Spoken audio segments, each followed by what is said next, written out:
Doctor মাহাদি, আমি প্রথমে আপনার কাছে একটু আসতে চাই, তবে এটি আমার যতটা প্রশ্নের আগে আমার একটা হাইপোথিসিস আছে। আমি একটু আমার হাইপোথিসিসটা আপনাকে বলতে চাই। আমার হাইপোথিসিসটি হচ্ছে বিএনপি আসলে ডিসেম্বরে নির্বাচন চায় না, তাই আমার বিবেচনায় অতি তুচ্ছ কারণে কখনো সরকারের সাথে বা কখনো নতুন দল এনসিপি বা কখনো জামায়াত ইসলামের সাথে বিভিন্ন বিবাদ বিসংবাদে নিজেদের লিপ্ত রেখেছে দলটি। সংস্কারের কথার ক্ষেত্রে যেই সব সংস্কার মানলে আসলে দলটির কোনোই সমস্যা নেই, সেই সব সংস্কারের মধ্যেও আসলে প্রশ্ন তুলে মানে প্রশ্ন বলছে যে সেগুলি করবে না, আবার সেগুলি নিয়ে কথা বললে বিএনপি নেতৃবৃন্দ রেগে যাচ্ছে। আমরা দেখতে পাচ্ছি যে বিএনপি নেতাকর্মী সমর্থকরা রেগে যাচ্ছে, আবার দলটির ভারপ্রাপ্ত চেয়ারম্যান জনাব তারেক রহমান দেশে ফিরছে না, সবগুলি মামলা শেষ হলো। সেক্ষেত্রে আমার মনে হয় যে বিএনপির আসলে নির্বাচনের প্রস্তুতি নেই এবং বিএনপি নির্বাচন চায়ও না আসলে ডিসেম্বরে। আপনার মন্তব্য একটু শুনবো ডক্টর মাহাদি আমিন। আপনাকে ধন্যবাদ। যারা দর্শক দেখছেন সবাইকে শুভেচ্ছা। দেখুন, গত 16 বছর ধরে যখন ফ্যাসিবাদ ছিল তখন বাংলাদেশের গণতন্ত্রের পক্ষের সব ব্যক্তি, প্রতিষ্ঠান এবং রাজনৈতিক দলের প্রতিনিধিত্ব করে কিন্তু মানুষের ভোটের অধিকার প্রতিষ্ঠার জন্য, একটি গণতান্ত্রিক বাংলাদেশ প্রতিষ্ঠার জন্য আন্দোলন করে গিয়েছে বিএনপি। সুতরাং গণমানুষের ভোটের অধিকার প্রতিষ্ঠার মাধ্যমে জনগণের যে রাজনৈতিক ক্ষমতায়ন, সেটাই তো বিএনপির অন্যতম প্রধান যে উদ্দেশ্য ছিল।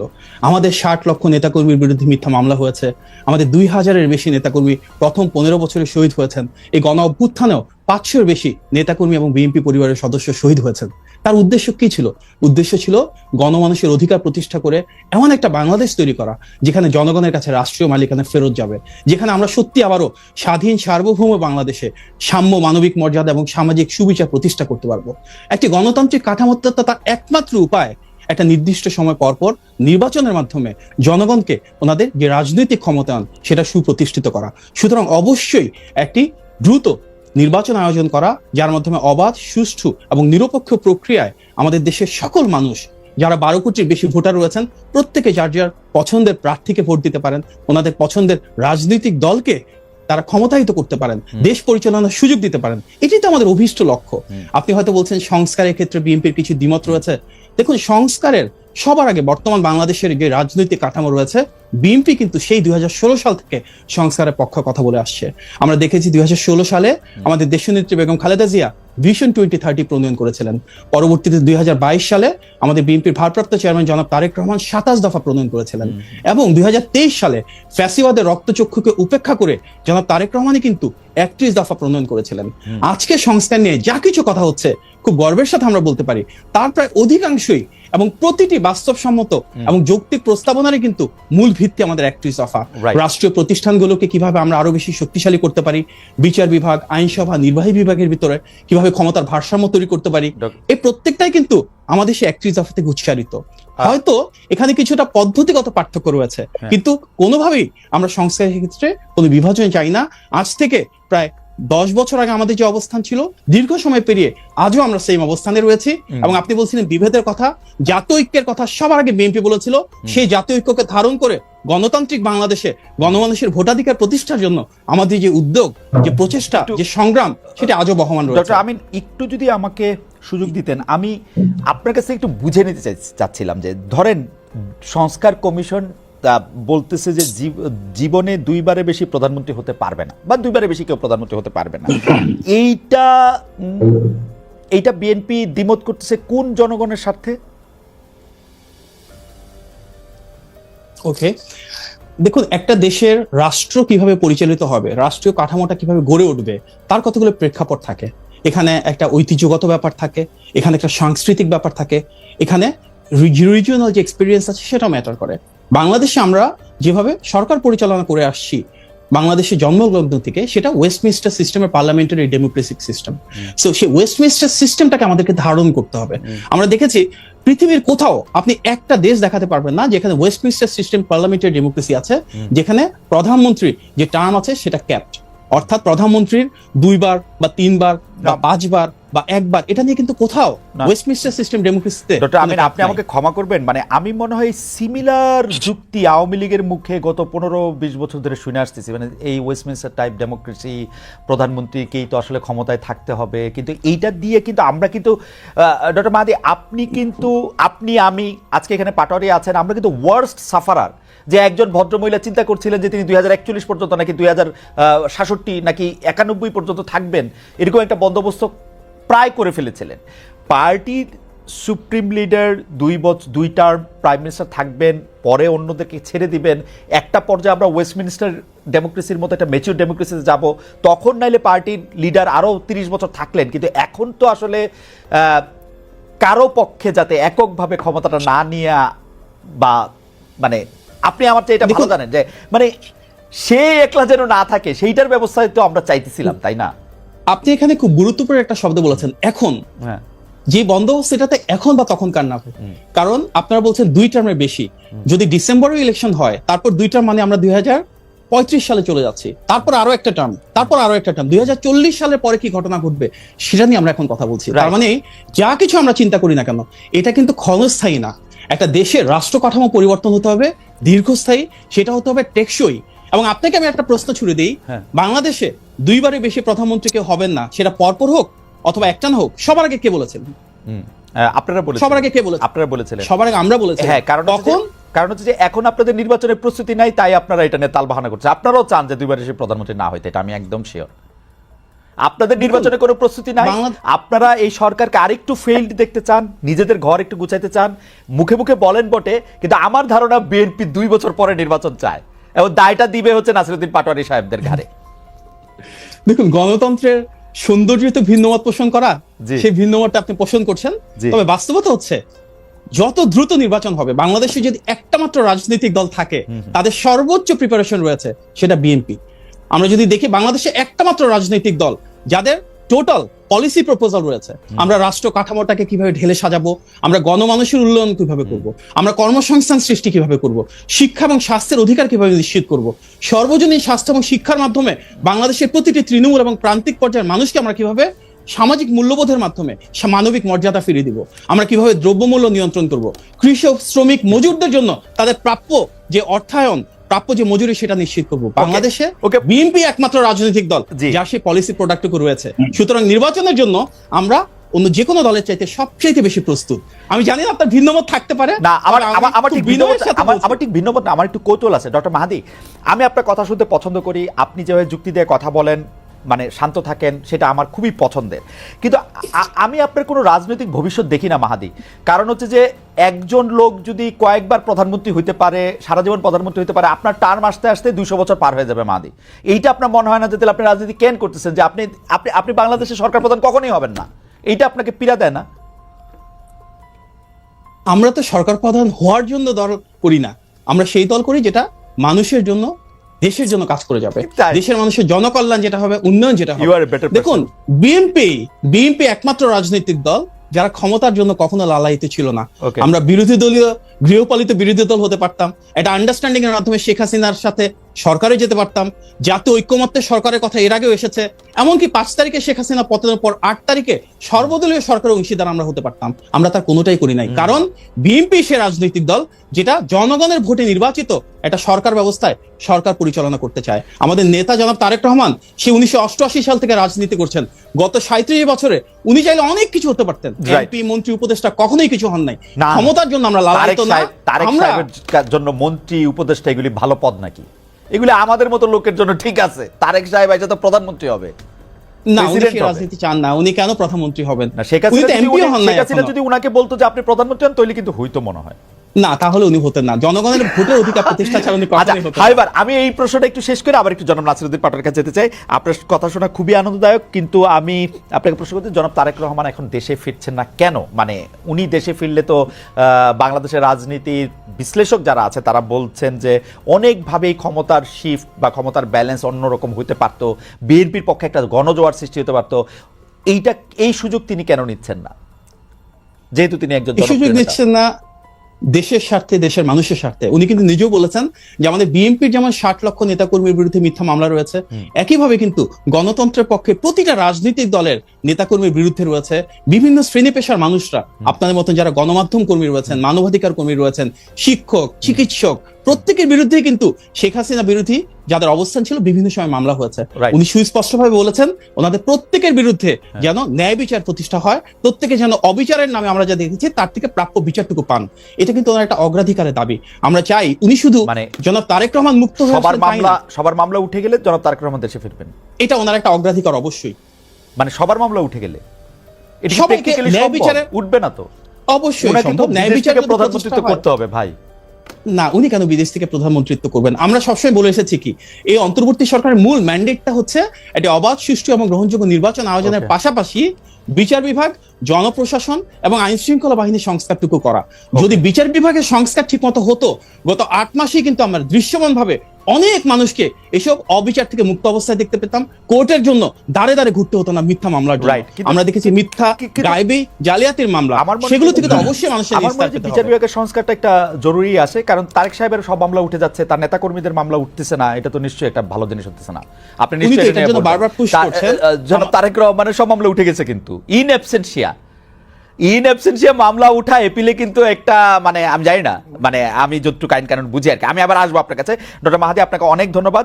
আমি কি এটার উত্তরটা একটু দিয়ে দিতে পারি? জি দেন। আমরা দেখেছি তারেক রহমানের বিরুদ্ধে গত 16 বছরও আওয়ামী লীগ অনেক প্রোপাগান্ডা ক্যাম্পেইন চালানোর পর একটা তথ্য প্রমাণ উপাত্ত তৈরি করতে পারে নাই। তার সবচেয়ে বড় প্রমাণ, আমরা যদি আওয়ামী লীগের সময় যিনি প্রধান বিচারপতি ছিলেন সেই সুরেন্দ্র সিং সিনহার বক্তব্য দেখি, সেখানে উনি বলেছেন কিভাবে একটা নির্দিষ্ট অফিস থেকে, একটা নির্দিষ্ট দপ্তর থেকে ওনাকে মামলা রায় লিখে দেওয়া হতো। আমরা দেখেছি মোতাহার হোসেন একজন বিচারক ছিলেন যিনি তারেক রহমানের কোনো দোষ ত্রুটি না পেয়ে তখন গোয়েন্দা বাহিনী দ্বারা লিখিত রায় পড়তে অস্বীকার করার কারণে ওনাকে অস্ত্রের মুখে দেশ ছাড়তে হয়েছে। সেখানে কিন্তু সুস্পষ্টভাবে উঠে এসেছে কিভাবে ওনার বিরুদ্ধে কোনো তথ্য প্রমাণ ছিল না। কেন 16 বছর লাগলো ওনাকে এই মিথ্যা মামলাগুলো থেকে, প্রতারণামূলক, জালিয়াতের, মিথ্যা তথ্য উপাত্তের মামলা থেকে নিষ্কৃতি পেতে? আজকে সেটা আরো বেশি বড় প্রশ্ন হওয়া উচিত। রাইট, এটা তো প্রশ্ন না, এটা তো উত্তর আছে। আপনি আমার কাছে উত্তর নেন। কারণ শেখ হাসিনা বাংলাদেশের সকল প্রতিষ্ঠানকে ধ্বংস করছিল, এর মধ্যে থেকে হচ্ছে যে বিচার বিভাগ সবচেয়ে মারাত্মক ক্ষতিগ্রস্ত হয়েছিল, সেই জন্য এরকম হয়েছে। কিন্তু এখন জনাব তারেক রহমানের বিরুদ্ধে আর কোনো মামলা নাই, হত্যা মামলা থেকে দায়, মানে যে কোনো সব মামলা থেকে তার আসলে বেকসুর উনি খালাস পেয়েছেন। এখন উনি কেন দেশে আসছেন না সেটা নিশ্চয়ই আমরা একটু আবার পরে আপনার কাছ থেকে শুনবো। আমরা একটু জনাব নাসিরউদ্দিন পাটোয়ারির কাছে যেতে চাই। জনাব নাসিরউদ্দিন পাটোয়ারি, আপনার কাছে আমার কিছু গুচ্ছ প্রশ্ন আছে। আমি যেহেতু আপনাকে খুবই খুবই খুবই পছন্দ করি, আপনার কথা শুনতে আমার ভালো লাগে। আমার মানে একসাথে আমি 3-4টা প্রশ্ন করতে চাই। আপনি একটু আমার বলবেন যে ডক্টর মোহাম্মদ ইউনূস দেশ কেমন পরিচালনা করছেন? আসসালামু আলাইকুম। যারা দেখছেন দর্শক সবাইকে অভিনন্দন, এবং সাথে সাথে আমি দুঃখ প্রকাশ করছি এবং ভারাক্রান্ত হৃদয়ে যারা গাজার ভাই বোনেরা বিভিন্ন জায়গায় নির্যাতিত, নিগৃহীত হচ্ছেন, সারা বাংলাদেশের মানুষকে আহ্বান জানাচ্ছি গাজার যে সংহতি রয়েছে আমাদের মনস্তাত্ত্বিক জায়গা থেকে তাদের সাথে কানেক্ট হওয়ার জন্য, সাপোর্ট জানানোর জন্য। সাথে সাথে যারা আমাদের ইন্ডিয়ান সিটিজেন হিসাবে ওয়াকফ বিলের আন্ডারে বিভিন্ন জায়গায় নির্যাতিত, নিগৃহীত হচ্ছে, আমরা তাদের প্রতি সমবেদনা জানিয়ে আমি আজকের প্রশ্নমালা যে অবতারণা হয়েছে তার উত্তরে যাচ্ছি। ইউনূস স্যার চেষ্টা করছেন তার যে ক্যাবিনেট রয়েছে সেখানে অনেকে নিয়ে একসাথে সংঘবদ্ধভাবে দেশকে একটি সুন্দর জায়গায় নিয়ে যাওয়ার চেষ্টা করছেন, এবং সেখানে অনেক জায়গায় ভুল ভ্রান্তি হচ্ছে। এবং আমাদের যখন একটি দেশকে ধ্বংসস্তূপে রেখে যাওয়া হয়েছে, যেখানে কোনো একটি ইনস্টিটিউশন ওয়ার্ক করতেছে না, সেই জায়গাতে ইউনূস স্যার যথেষ্ট প্রজ্ঞার পরিচয় দিয়ে কোনো একটি দেশের আন্ডারে না গিয়ে, কোনো একটি রাষ্ট্রের শক্তিকে ব্যবহার না করে বাংলাদেশের জনমানুষের যে আকাঙ্ক্ষা রয়েছে সেই আকাঙ্ক্ষার ভিত্তিতে দেশটি পরিচালিত করছেন। এই ভিত্তিতে পরিচালনার ক্ষেত্রে বাংলাদেশের মানুষের যেমন সাপোর্ট প্রয়োজন, সাথে সাথে রাজনৈতিক দলগুলোর সাপোর্ট প্রয়োজন হয়ে থাকে। সেই ক্ষেত্রে ইউনূস স্যার কিন্তু রাজনৈতিক দলগুলো থেকে অসহযোগিতার যে অবিশ্বাস একটা জায়গা আমরা দেখতে পাচ্ছি বিভিন্ন জায়গা থেকে। গত ঐক্যমত কমিশনে স্যার বারবার একটি গুরুত্বারোপ করেছেন যে আপনারা একসাথে এসেছেন, আপনারা আমার শক্তি, আপনারা দেখলে আমরা সাহস পাই। এই সাহসের জায়গা থেকে যখন আমরা রুমে থাকি সেখানে সবাই ইউনূস স্যারকে সাহস দিয়ে থাকে, কিন্তু যখনই এই ফরেন যে একাডেমিতে মিটিংটা হয়ে থাকে সেখানে নিচে নামার পরে ভিতরে এক কথা, বাহিরে এক কথা, এবং মাঠে গিয়ে আরেক কথা, জনগণকে বিভ্রান্ত করে বর্তমান রাষ্ট্রকে যে পরিস্থিতিতে নিয়ে যাওয়া হচ্ছে সেইখানে ইউনূস স্যার কিন্তু একটি কঠিন বিপদে আছেন। সেই ক্ষেত্রে জনাব পাটোয়ারি, আমাদের জন্য এটা আপনি একটু পরিষ্কার করবেন। মানে আপনারা যখন থাকেন তখন ডক্টর ইউনূস আপনাদের সাথে কথাবার্তা, আপনাদের শক্তি বা সবকিছুকে ঠিকই বিবেচনা করেন, কিন্তু আপনারা যখন চলে আসেন তখন কারা বিভ্রান্ত করেন জনগণকে? দেখেন, এটা আমি খুবই স্পষ্ট করতে চাচ্ছিলাম। হ্যাঁ। আমরা যখন ঐক্যমতের কমিশনগুলো মিটিং হয়ে থাকে বা প্রিভিয়াসলি অনেক দল একসাথে নিয়ে মিটিং হয়েছিল এবং সেখানে ফরেন অ্যাকাউন্টের যে মিটিং গুলো হয়েছিল সেখানে সব দলে কিন্তু অংশগ্রহণ করেছিল। সেখানে তারা খোলামেলা ভাবে কথা বলেছিল এবং বলেছিল আমরা স্যার আপনি চালান, আমরা আপনাকে সাহস দিচ্ছি, ভরসা দিচ্ছি। কিছু কিছু বিষয়ে মনোমালিন্য হয়েছে, যে এককভাবে কারো প্রতি কোনো চক্ষুপাত না হওয়ার জন্য সবার প্রতি যদি সমভাবে যে বৈষম্যমূলক আমরা রাষ্ট্র চেয়েছিলাম সেটা যদি পরিচালিত হয়। কিন্তু আমরা যখন দেখি যে প্রত্যেকটা গ্রুপ ফরেন একাডেমি থেকে নিচে নেমে প্রেস ব্রিফিং করে থাকে, তো ভিতরে যে কথাটা হয়ে থাকে যে এইভাবে সাহস দেওয়া হয়েছে ঐক্যমতের ভিত্তিতে আমরা একটি দেশের যাচ্ছি, কিন্তু সেই কথাটা রাজনৈতিক দলগুলা তো সেখানে বিএনপি থাকে, জামাত থাকে, হেফাজত থাকে, যতগুলো বাংলাদেশ অংশ পক্ষ রয়েছে সবাই কিন্তু থাকে। কিন্তু যখনই বাইরে গিয়ে প্রেস ব্রিফিংটা করা হয়ে থাকে, ভিতরে যে কথাটা বলেছে আমরা যখন পরে বাসায় গিয়ে মিডিয়ায় দেখি সেই কথাগুলো আমরা পাই না। বরঞ্চ বলা হয়ে থাকে, উপরে কথা হয়েছে যে আমরা একটি সংস্কার প্রক্রিয়ার মধ্যে দিয়ে যাবো এবং সবাই বলেছে হ্যাঁ আমরা একটি সংস্কার প্রক্রিয়ার মধ্যে দিয়ে যেতে চাই। নিচে গিয়ে সাথে সাথে বলা হয়েছে এখনই ইলেকশন প্রয়োজন এবং কয়েক মাসের মধ্যে ইলেকশন প্রয়োজন। কিন্তু ওই যে মিটিং এর যে এজেন্সটা ওই বক্তব্যের মধ্য দিয়ে পুরোই বাংলাদেশের সামনে ডিস্টর্টেড হয়ে যায়। কিন্তু জনাব পাটোয়ারি, আপনার কাছে কি মনে হয় না যে আপনাদের দল থেকেও বা আপনাদের যারা সহযোদ্ধা আছেন তাদের থেকে অনেক বিভ্রান্তি ছড়ানো হয়েছে? ধরেন আপনাদের একজন উপদেষ্টা তিনি বলেছেন যে এই সেনাপ্রধান আসিফ মাহমুদ সজীব ভুঁইয়া বলেছেন যে সেনাপ্রধান মানতে চান নাই ডক্টর ইউনূসকে। আপনি বলেছেন বিএনপি একটা বিভ্রান্তির রাজনীতি করে, জামাতের সাথে এই করেছে সেই করেছে, মানে এগুলি তো আপনারাও বলেছেন জনাব পাটোয়ারি, এবং খুব নিষ্ঠুরভাবে বলেছেন। জি, এইখানে আমরা যে বিষয়টি স্পষ্টত করে দিয়েছি, রাষ্ট্রের বর্তমান একটা পরিস্থিতির মধ্যে দিয়ে চলছে। 5 আগস্টের পরে কিন্তু 5 থেকে 8 তারিখের মধ্যে সরকার ছিল না। সরকার যখন গঠন হলো, এই সরকারকে আমরা 4 থেকে 5 মাস অথবা 1 বছর অথবা 2 বছর যে ঐক্যমতের ভিত্তিতে যে সময় দিয়ে থাকে, ওই সময়টা কিন্তু এই ধরনের কথাবার্তা একদম বলা উচিত না। কারণ এই সময় তো সকলের সহযোগিতার ভিত্তিতে আশ্বাসেই এই কাজটি করা উচিত। যদি কোনো কথাবার্তা থেকে সেখানে মির্জা সাহেব বলেন এবং অন্যান্যরা বলেন, ডিরেক্টলি কিন্তু কমিউনিকেশন আছে, সেখানে গিয়ে বলতে পারে। যদি কোনো সংকট থেকে থাকে সেখানে আলোচনা করতে পারে। এমনিভাবে আসিফের ক্ষেত্রেও সেই একই বিষয়, ওনারা উপদেষ্টা পরিষদে আছে, ক্যাবিনেট মিটিং হয়, যদি কোনো সংকট থেকে থাকে সেখানে বলতে পারে। কিন্তু আমরা সামগ্রিক জায়গা থেকে যখন রাষ্ট্রের গঠন প্রক্রিয়া থেকে দেখি, রাষ্ট্রের যে মিটিং গুলা হয়ে থাকে সেটা রাষ্ট্রের কিন্তু একটা প্রেস উইং রয়েছে, তারাই সেটা পাবলিশ করবে। কিন্তু অন্যান্য ক্ষেত্রে যদি কোনো মিটিং হয়ে থাকে, আপনার সাথে আমার ঘরোয়া আলাপ হয়ে থাকে, সেই ক্ষেত্রে যদি প্রেস উইং এর বাহিরে গিয়ে কেউ যদি কোনো কথা বলে থাকে, আমরা তো বরাবরই বলে আসছি রাষ্ট্র গঠন প্রক্রিয়ার ক্ষেত্রে এই ব্যবস্থাটা থাকা উচিত না। কিন্তু বাংলাদেশে গত 53 বছরে যে ব্যবস্থাগুলো চলমান রয়েছে সেগুলোই আমরা এখন অনেক ক্ষেত্রে প্র্যাকটিস করে যাচ্ছি। এখন আমাদের অতীতে কি হয়েছে সেই বিষয়গুলো যদি আমরা ধরে ভবিষ্যতের দিকে পথযাত্রায় আমরা নিশ্চিত করতে চাই, তাহলে বাংলাদেশে যে রাষ্ট্র গঠনের এই বর্তমানে একটি সুযোগ এসেছে, সেটা এই তরুণ প্রজন্মকে নতুন জায়গায় নিয়ে যাওয়ার জন্য প্রক্রিয়াকে আমরা মনে করি বাধাগ্রস্ত করবে না। জনাব পাটোয়ারি, আমরা তো আসলে অতীতের প্ল্যাটফর্মের মধ্যে দাঁড়ায় থাকি। মানে এখন আপনি কালকে কি বলা হয়েছে সেটাকে যদি আপনি অতীতকাল বলেন তাহলে আমাদের আর কিছু বলার থাকে না। হাওয়ার আমি যেহেতু গুচ্ছ প্রশ্ন করব বলেছিলাম, যে সেই গুচ্ছ প্রশ্নগুলি একটু করে নেই আপনাকে। সেটা হচ্ছে যে ডক্টর ইউনূস দেশে আপনি বলেছেন যে কিছু ভুল হচ্ছে, কিছু ভ্রান্তি হচ্ছে, উনি চেষ্টা করছেন। ভুল বেশি নাকি ঠিক বেশি, মানে আপনার কিরকম মনে হয় মানে দেশ পরিচালনা? এটা ইউনূস স্যার কিন্তু চায়নার সিজিটিএন কে একটা সাক্ষাৎকার দিয়েছিল, সেখানে উনি স্পষ্টত বলেছিল ওনার দায়িত্ব হলো দেশে বড় একটি তরুণ প্রজন্ম রয়েছে, তার তো এই তরুণ প্রজন্মকে অর্থনৈতিকভাবে স্বাবলম্বী করা এবং দেশকে স্বনির্ভর করে একটি জায়গায় নিয়ে যাওয়া। সেই জায়গাতে আমি মনে করি ওনার যে কাজের প্রগ্রেস গুলো এগুলো অনেক ক্ষেত্রে সন্তোষজনক। কিন্তু কিছু কিছু ক্ষেত্রে যে ইনস্টিটিউট গুলা, পুলিশের এখনো ট্রাস্ট আসে না। ইউনূস স্যার যতই বলুক যে আইন শৃঙ্খলা উন্নতি করুন, পুলিশের যদি মাঠে ট্রাস্ট না আসে এবং সেই জায়গাতে যদি তারা কাজ না করতে পারে, তাহলে কিন্তু হলো স্যার অর্ডার করবে কিন্তু কাজগুলো কিন্তু হবে না। এখন পুলিশ বাহিনীকে ঢেলে সাজানো হয়েছে, পুরো অবসরপ্রাপ্ত পুলিশ কর্মকর্তা তাদেরকে নিয়ে এসে গুরুত্বপূর্ণ জায়গায় বসানো হয়েছে।